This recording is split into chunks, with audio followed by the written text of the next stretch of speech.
Good evening from Washington. Thanks for watching the Ingraham Angle. We have a huge day of news. We got it all covered for you live for the full hour. You're not going to want to miss a minute.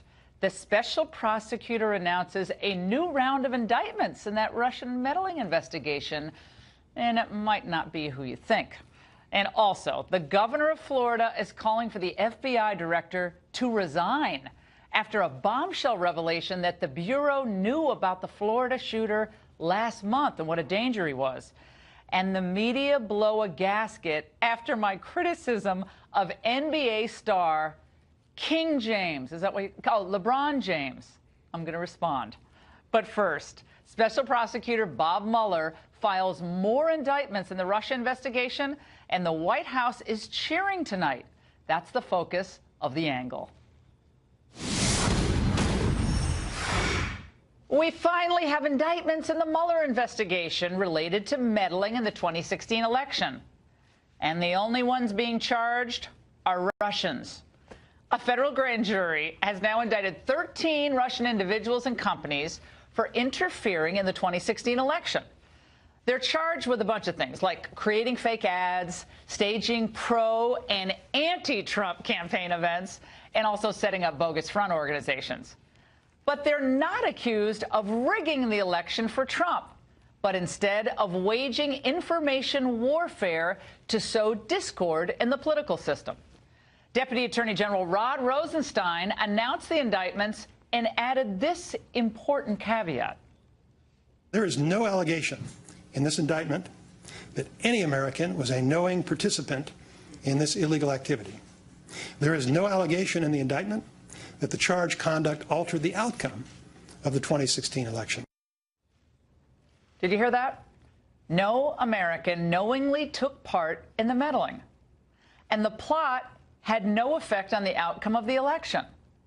The facts, as we know them right now, support the president's argument, an argument we've been making on this show for months, that there was no Russian collusion. Trump, not surprisingly, took a bit of a victory lap, tweeting today, Russia started their anti-U.S. campaign in 2014, long before I announced that I would run for president. The results of the election were not impacted. The Trump campaign did nothing wrong. No collusion. Well, it certainly looks that way, but we don't know for sure what else Mueller may have up his sleeve. Though, I'll tell you who this totally vindicates. Conservatives and Republicans who've been warning people for years about how devious the Russians can be in this situation. Remember, when President Obama sarcastically mocked Mitt Romney's Russia warning back in 2012 during the presidential debate? When you were asked what's the biggest geopolitical threat facing America, you said Russia. Not al-Qaeda, you said Russia. In the 1980s are now calling to ask for their foreign policy back because, the Cold War has been over for 20 years.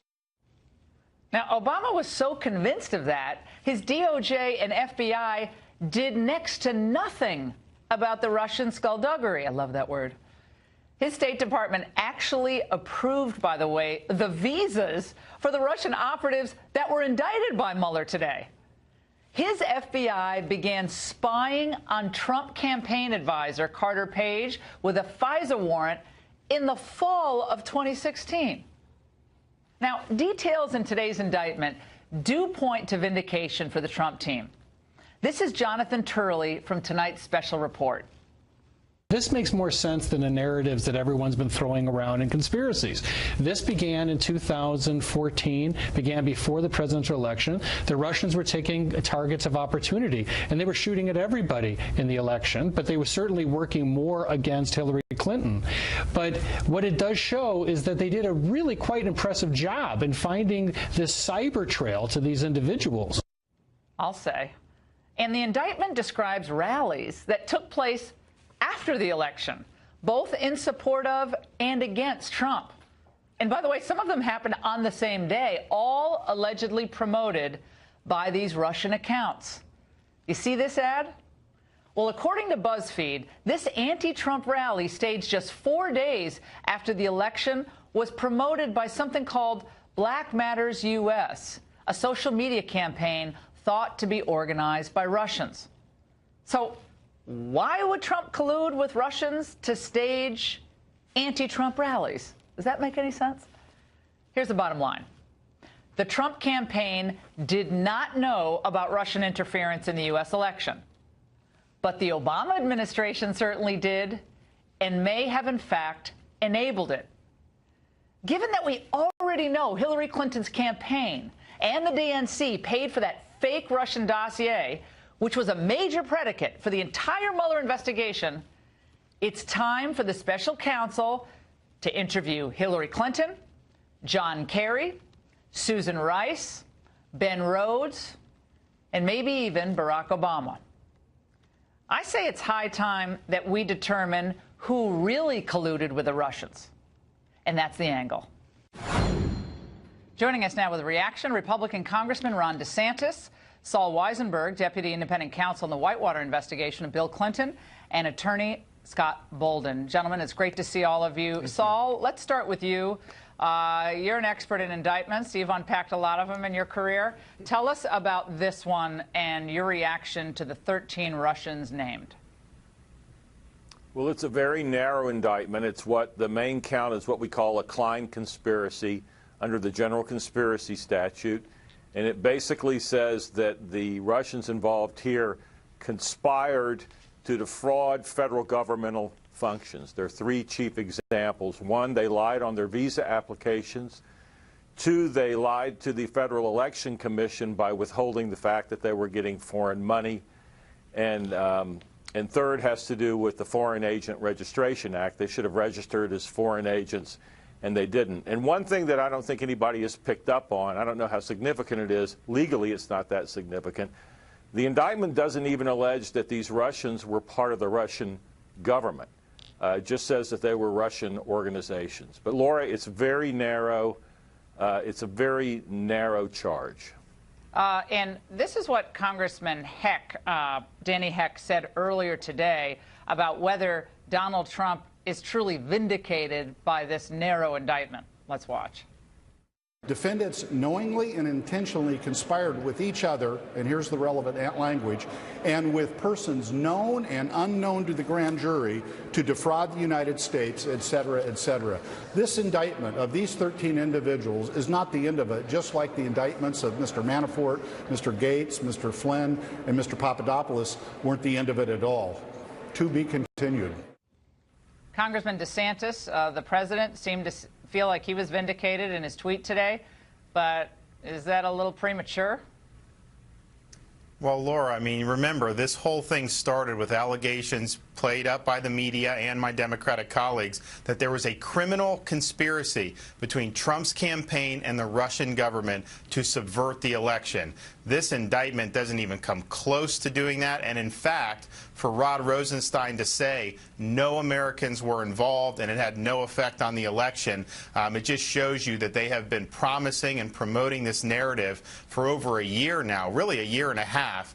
And at this stage, I don't see why you need a special counsel for any of these indictments. They are all run-of-the-mill cases that could be handled by the Justice Department. But they also said known and unknown. They also said people known and unknown did conspire with the Russians. Couldn't that then, and I haven't been a lawyer for a while, so Saul, you can, Saul and Scott can contradict me, but doesn't that leave the door open for future naming of future individuals? But you'd have to ask yourself, Laura, on this, like, virtually all indictments, conspiracy indictments, have that language. But Rod Rosenstein did not say that there was no collusion with the Trump campaign. He says this indictment doesn't allege that there was collusion.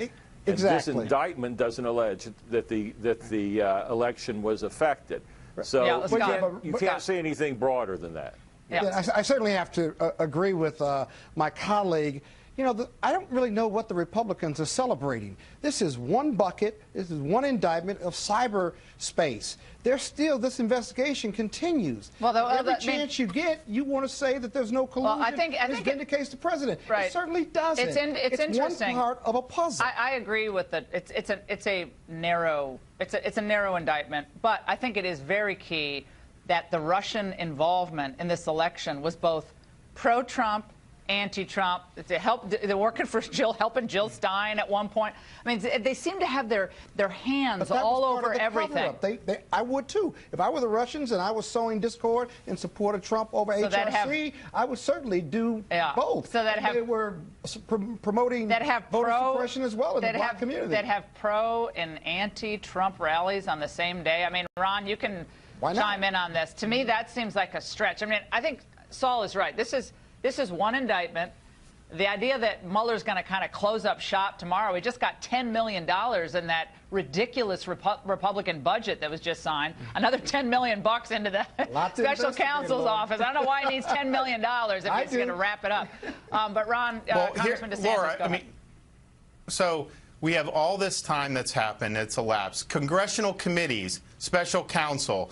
And what evidence is there of collusion other than the Steele dossier, which has been discredited? And so I think it's one thing to say that there were Russian nationals or even Russian government involved, although I would note none of the hacking, which I thought was the most serious, none of that was alleged in the indictment, and that was not something that's dealt with. So that's what you have, and I just think that so much of this has been based off wishful thinking by the press and the Democrats and the Steele dossier rather than hard facts. But what about the Republicans who are leading all of these investigations and certainly believe that there was Russian meddling? Let me tell you something. I'm a former prosecutor, right?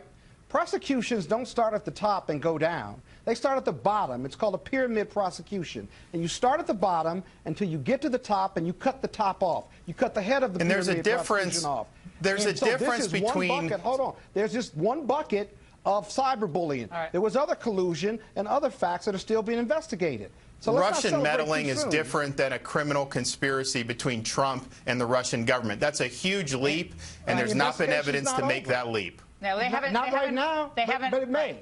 But they haven't offered, I think, anything on that front. And Rosenstein essentially said that today. I mean, that's not what they're talking about in this indictment. Exactly. But Saul, I want to go into this more with you. Because when you see the amount of time they have had, they've interviewed a lot of people, they've reviewed a lot of documents. It is quite something, I think, at this juncture in the investigation to come up with, okay, they were trying to manipulate the election. Like, who didn't think that the Russians were trying to manipulate and get involved in the election? But before Trump was even announced as a candidate, they were meddling. And what did the Obama administration do exactly to stop it? They were helping, last time I checked, they were approving sales of to almost 20% of our uranium supply to a Russian company bought through a Canadian company. I mean, you start talking about the ways we helped Russia. We helped Russia a lot during the Obama administration. Well, that's true. That's true. It's more of a political and historical point. And as you point out, the indictment says it started in 2014, well before Trump announced. But listen, there's no question. What Scott says is right. It's a piece of the puzzle. But what the congressman said is correct too. I mean, it is a good day for President Trump. It is significant that the investigation has gone on this long, and you don't have the collusion case. And keep in mind, as Andrew McCarthy has pointed out, if you look at the Flynn plea papers and you look at the Papadopoulos plea papers, but particularly Flynn's, it looks like there is going to be no collusion case, certainly no collusion that Flynn would have known about. So all signs do point to the fact that there will not be a major, and when I say collusion, I mean, there's no collusion. There's no collusion. But there's going to be what? But what? But what are they looking for? They're looking for obstruction of justice, interfering with the investigation. Absolutely. You wouldn't have Trump. But where's the evidence of that? But look, you wouldn't have Trump. There's no obstruction. There's no obstruction. You don't know that. The investigation's not over yet. Based on the Hold on 1 second. Yeah, you're right about that. Go ahead. All right. So it's pure conjecture what you're saying. Record, there is no obstruction case. Period. Well, we've got the president's own words. I'm not going to go down that rabbit hole with you. Ron, I think there's a lot of evidence there. But you wouldn't have Donald Trump. It's not a rabbit hole. It's the law. Well, the law's in the rabbit hole. Hey, Ron, right now, I mean, the Democrats have turned up the heat on the Republican committees looking into this because they're arguing that, oh, you guys are just interfering with what the special counsel is trying to get at. So these indictments come out today. And what's next for the House investigations? Oh, the House investigation is going to continue. The State Department is next, kind of under the microscope. And then we are in the House, going to scrutinize people like Jim Clapper and John Brennan and see their role in this. But I can tell you, Laura, 6 months ago, people didn't know that the Democrats paid for the dossier. What's happened since then? You've had a lot of very senior people in both the DOJ and FBI either get demoted or leave the government. They wouldn't have done that if they had done everything by the book. And I've got to say, John Brennan, speaking of Brennan, all of you will love this tweet. He sent out a tweet today after the indictment came out. He said, DOJ statement and indictments reveal the extent and motivations of Russian interference in 2016 election. Claims of a hoax in tatters. My take, implausible that Russian actions did not influence the views and votes of at least some Americans. Okay, I guess, but how does that justify a special counsel being called on this president? But when Rosenstein picked the special counsel, said we got to do the special counsel, that was based on what, Saul? I go back to Rod's decision to call the special counsel, which I think was absurd on its face. You can close it out. I disagree. I think it absolutely is called for by the regulation, just like President Obama should have appointed a special counsel. But he had the point is you can't have the administration that has been accused of throwing an election investigating itself. If you look what was the probable cause or any indication that a crime had been committed? You don't have to have probable cause under the regulation.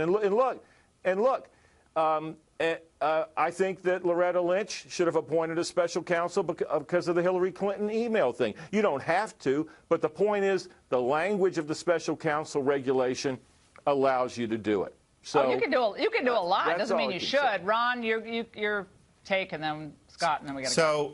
Rod Rosenstein in the appointing order did not identify the crime to be investigated. He said investigate Comey's counterintelligence investigation. The regulations only allow for a special counsel for a criminal investigation. He did not do that, and that's why a lot of us have been concerned that this investigation doesn't have any real limits. Scott, that's not accurate. That's simply not accurate.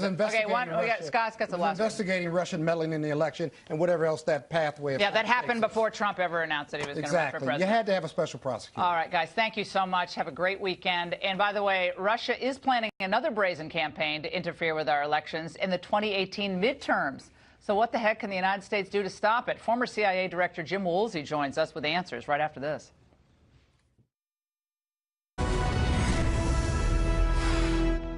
It may not have affected the outcome of the 2016 election, but the Russians were able to pull off a wide-ranging, aggressive, and brazen attempt to interfere in the campaign.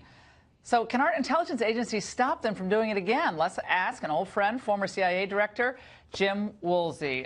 Jim, it's great to have you on. Thanks for being here tonight.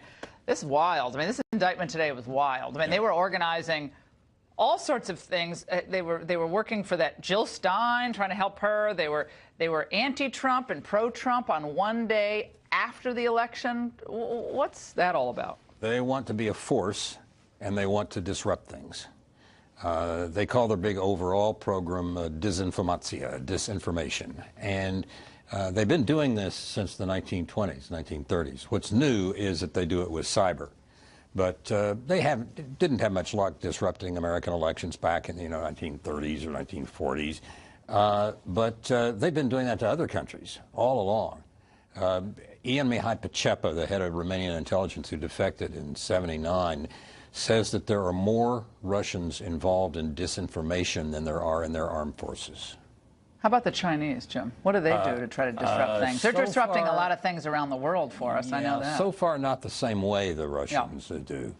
But the Russians, I don't know, they Photoshop photographs of the Pope to make him look like he's saluting to a German Nazi officer. They just...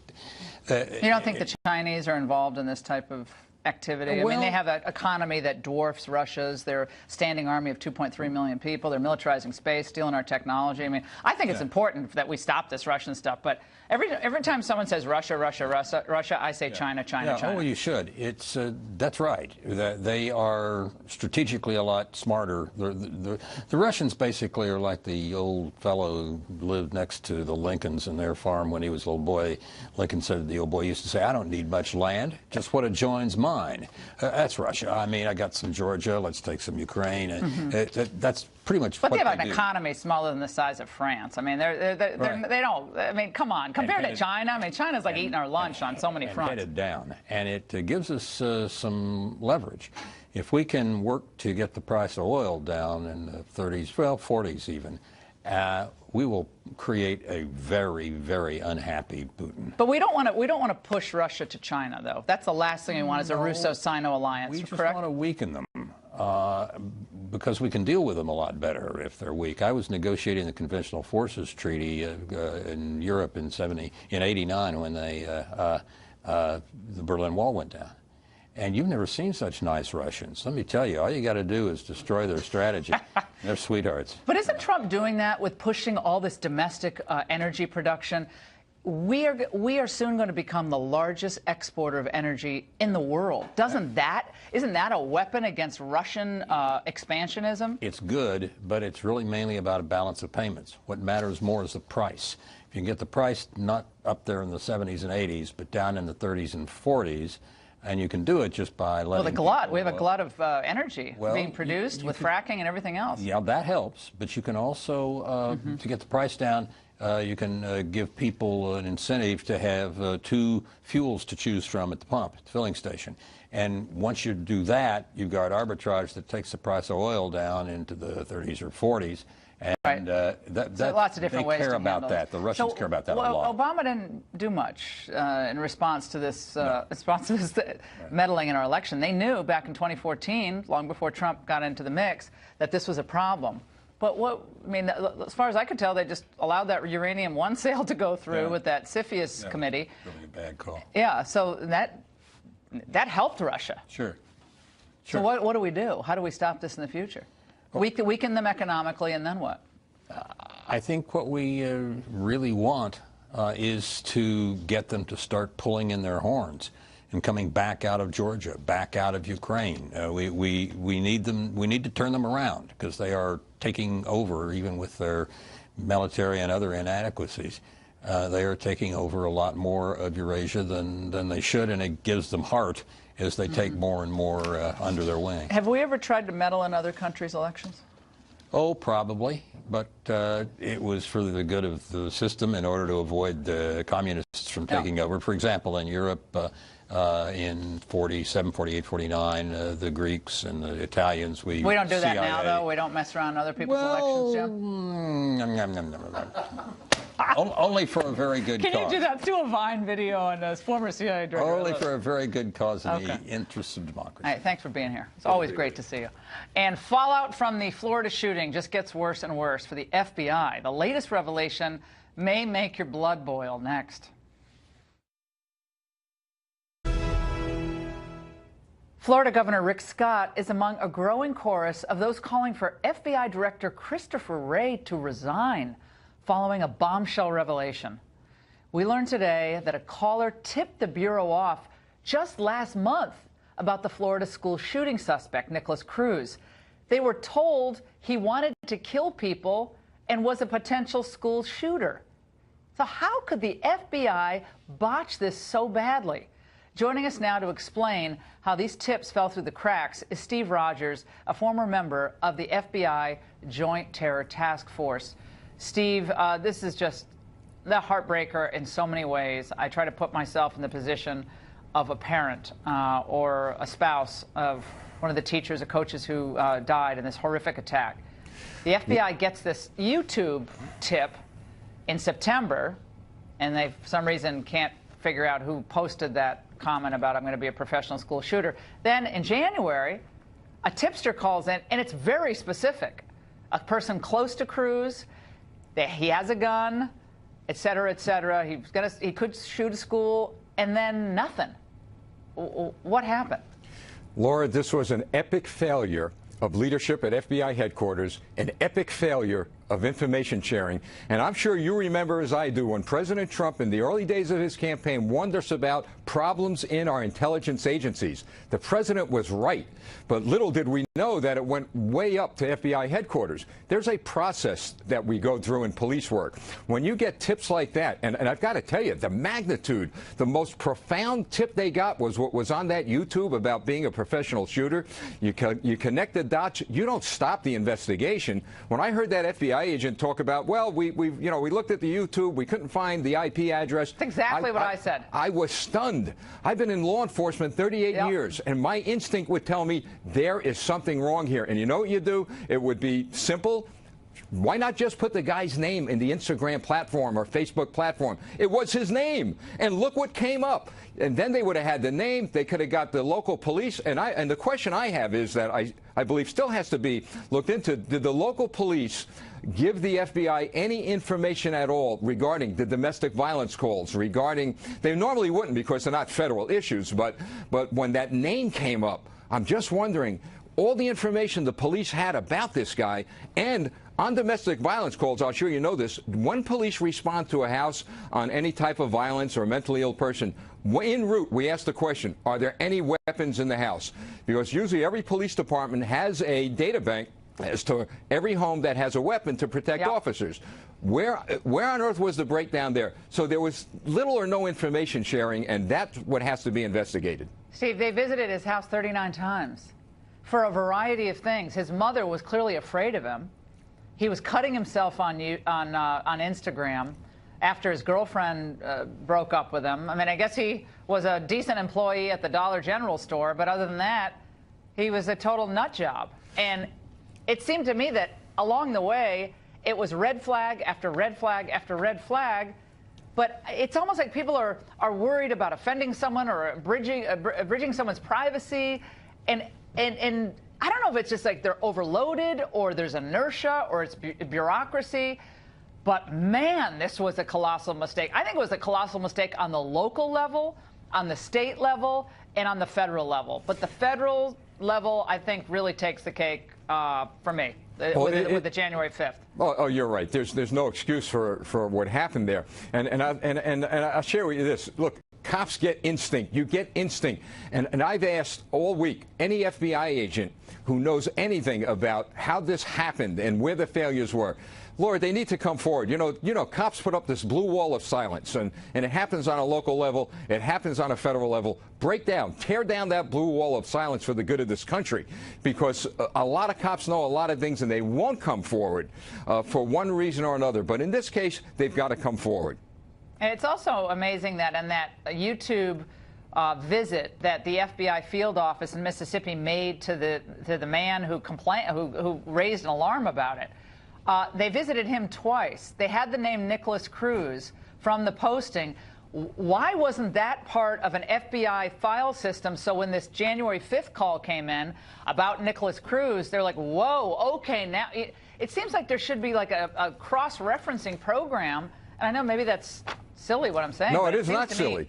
And that was obvious. That was my point earlier. Did local police, did the school system share information? And when this particular name came up, I'm sure the local police saw that YouTube. I mean, everybody seemed to have known about it. When that name came up, did anybody think, you know, maybe we should check with federal authorities, or maybe federal authorities should check with the locals if they found out where this address was? Epic failure in leadership, epic failure in information sharing. Should the FBI director resign? I said earlier, and I'll say it again, that the entire leadership at FBI headquarters should resign or be fired. We were warned by the President of the United States, Donald Trump, early on in this, and I'm glad that he now has the Attorney General Sessions looking into this, investigating it, and I believe we're going to see people leaving that headquarters building. Well, we got 17 people dead. I appreciate it very much. Thank you so much. And Thank you. You may recall that I called out LeBron James last night for his vile commentary on President Trump. Today, the media reacted as though I cursed somebody out and played the race card. Well, guess what? I'm going to address the controversy, and we're going to discuss it up next.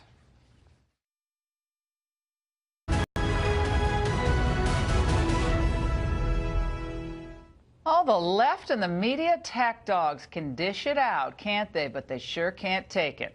Last night, we played clips of NBA superstars LeBron James, Kevin Durant, and an ESPN host named Carrie Champion trashing Trump. The number one job in America, the point of person, is someone who doesn't understand the people and really don't give a about the people. I feel like our team as a country is not ran by a great coach. It's not even a surprise when he says something. It's not even a surprise. It's like laughable. It's like, it's laughable. It's laughable and it's scary. But it's also scary because I shouldn't be numb to your racist comments. Right. I shouldn't be numb to your behavior. I called those remarks barely intelligible, not to mention ungrammatical. And last night, which is difficult to dispute, and the left erupted. Slate's piece was titled, "In Insulting LeBron James, Laura Ingraham proves James' point about racism." Oh, okay. It accused me of, quote, something vile and racist. Almost all the stories accused me of dog whistle commentary, and many claim my line that LeBron should shut up and dribble was racist. What? I wrote a book 15 years ago, fairly well-known, New York Times bestseller, called Shut Up and Sing. And I've been using variants of that title to call out political celebrities for 15 years without regard for skin color, where you came from, what you do. By the way, including on this show. Without a single fact on your side, well, Jamie, all I can say is you're far from perfect. Oh, remember that movie with John Travolta? Now, I might not look to her for political analysis, but if I'm looking for a great pair of leg warmers, I'm calling her first. Hamill has been hammering President Trump on Twitter for months and now feels qualified to weigh in on net neutrality because of his long, distinguished career on screen in films such as Star Wars and Star Wars sequels. Kimmel's a millionaire who doesn't need CHIP or any other program to provide health care for his beautiful child. Shut up and sing, or shut up and act, or shut up and make us laugh every now and then. So I'm an equal opportunity critic when it comes to left-wing celebrities, sounding off on topics of which they know precious little. And as you can see, race has nothing to do with it. Joining me now to discuss are Nigel Rennis, only known me for 20-something years, national spokesperson for the Congress of Racial Equality, and Burgess Owens, a retired NFL star. Good to have you both on. All right, Burgess, you can take it away. You know, these guys are big guys. They're incredibly talented on the court. But, boy, they can dish it out to Trump, use the F-bomb, call him, all sorts of names, say he doesn't care about people, all this stuff. But when I call them out for their insipid commentary, they immediately throw down the race card. Well, Laura, this is the new norm for the left. When white conservative calls a black liberal clueless, they're called racist. If white liberals call a black conservative Uncle Tom, they're called enlightened. This is what these people do. They're bullies. They don't want to talk about topics. And I'll say this, the problem we're having now is we have too many, quote, leaders that are going from poor to wealthy, going to becoming elitists and skipping through